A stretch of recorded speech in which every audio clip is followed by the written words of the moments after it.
Don't forget, you can always get in touch with us by emailing news@thatsolent.com, or by getting in touch. You can write to us. Our address is That's Solent, Highbury, Tudor Crescent, Portsmouth, PO6 2SA. Joining me now in the studio, I've got two guests with me to talk about development, and particular development in Eastleigh. Welcome very much, Sarah and David. Thank you for coming in. So you, this weekend, had a walk called, was it Ramble Through the Bluebells, I believe? Absolutely. And you're kind of from some rather charming villages, just on the outskirts, just on the border of Eastleigh, going north into kind of the area of South Downs. Into Winchester, and the South Downs National Park, we extend into that area from Eastleigh. So just tell me a little bit about your organisation, if you would, Sarah, and a little bit about kind of what it is that you're campaigning against. Back in December, Eastleigh published a consultation document on their local plan, which sets out their proposals for residential development going forward through to 2036. So a long Quite a long way ahead, a long time scale. And within that, they identified options A to H, and they identified a number of housing needs. That number is in itself part of that document, somewhere between 10 and 20,000, 10,000 of which has been identified already, and the likelihood is they'll end up looking for another 7,000 new homes required over that period. I mean, we all know that housing is a big problem in the south of the country. And we absolutely accept that. And so what's the problem then? Charlotte, our pressure group is called Action Against Destructive Development. We thoroughly support constructive, sustainable development of housing, which is located close to existing infrastructure, schools and roads, etc. But what we're trying to protect is open countryside, which would be destroyed if a number of these options were actually implemented by Eastleigh Borough Council. We're merely asking for Eastleigh to abide by its own strategies and policies that are already in their original local plan, which they're now renewing. And one of the key points is the maintenance of strategic gaps between villages, to have some countryside between villages, and to maintain strong identities to those villages. Once you fuse them together by putting development in the countryside between them, and clearly you destroy those identities.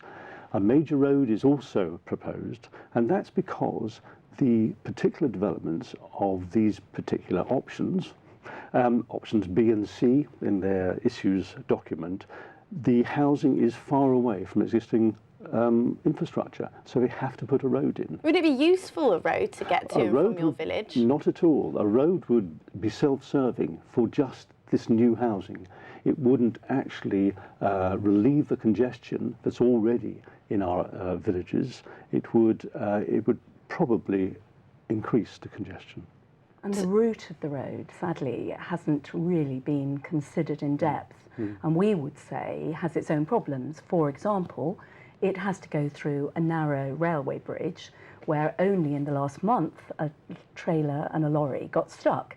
It's narrow, there's no pedestrian access through it, and it's underneath the main London to Bournemouth railway line, and there's not a lot they can do about that. So they are trying to funnel all this traffic through that, and we would say it won't actually do anything to relieve the new congestion either, let alone the old congestion. And what will actually happen is that most of those people will actually choose to take routes off through the villages. We have a small lane through our village, but it's an obvious rat run to get through up to Winchester. We have a primary school on that road. We're very concerned that Eastleigh are simply ignoring the reality of how people avoid traffic jams in the mornings, and that what we will find is that we will become stuck in our own homes because we won't be able to get out. And there are accidents just waiting to happen. So we're asking them to look at their options which are closer to the M27, which are closer to Eastleigh town centre, and think again before they destroy the countryside. Once it's gone, it can never be brought back.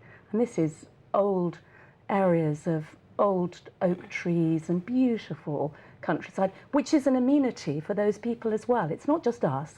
We're asking them to preserve it for the benefit of the people in Eastleigh as much as anybody else. I mean, some people watching this And you can imagine them kind of sitting at home and thinking, look, these are just people from these lovely villages, and it's just NIMBYism. It's just, oh, we don't want the housing here. Please just go and put it somewhere else. And it's so easy to say, oh, just go and put it on a brownfield site. Go and put it in the middle of town where there's already houses. Well, I would point to Winchester, for example, which has been very constructive in redeveloping sites within the town. There is nothing in this plan that looks to that. I know they need a lot of houses, but they have a requirement to look at the brownfield sites, and we're saying, think again. Do you think they're not looking at them? Well, they're turning the Eastleigh Council offices into a site which includes drive-through McDonald's and things of that sort in an area which would undoubtedly sustain other local housing, which in an area where there are schools, there are leisure facilities, they're all there already, whereas the plans allow for the houses, but they don't allow for the infrastructure. There's schools, yes. There's no allowance for doctors' surgeries. There's no allowance for a community to be created there. They would simply try and bring all these existing communities, which are vibrant communities. We wouldn't be an action group were it not for the fact that we value these communities, and we don't want to see that destroyed without due cause. We're simply asking them to look sensibly, to do their homework before they make the decision. Because I mean, some people would point to some quite successful new developments. There, you know, some people would say Whiteley, for example, is an example of it's. You know, some people would say it's been done very well, and they've built all the things that people need, and it looks very good. And perhaps it hasn't destroyed too much countryside. Could they not do that in the places that you're talking about? We accept that some countryside has got to be taken for new housing, absolutely without doubt. But what we're asking is for care to be taken to select the right countryside, and not to actually destroy the most prime countryside we have in the borough.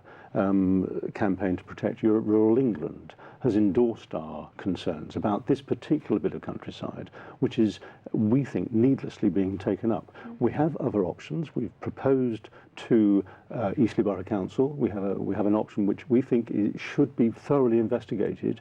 It means grafting development onto existing settlements. That's fine, and taking up countryside, but not such prime, beautiful countryside. How can you value one bit of countryside over another? For instance, the River Itchen Valley is 200 metres from where they are proposing 3,700 houses.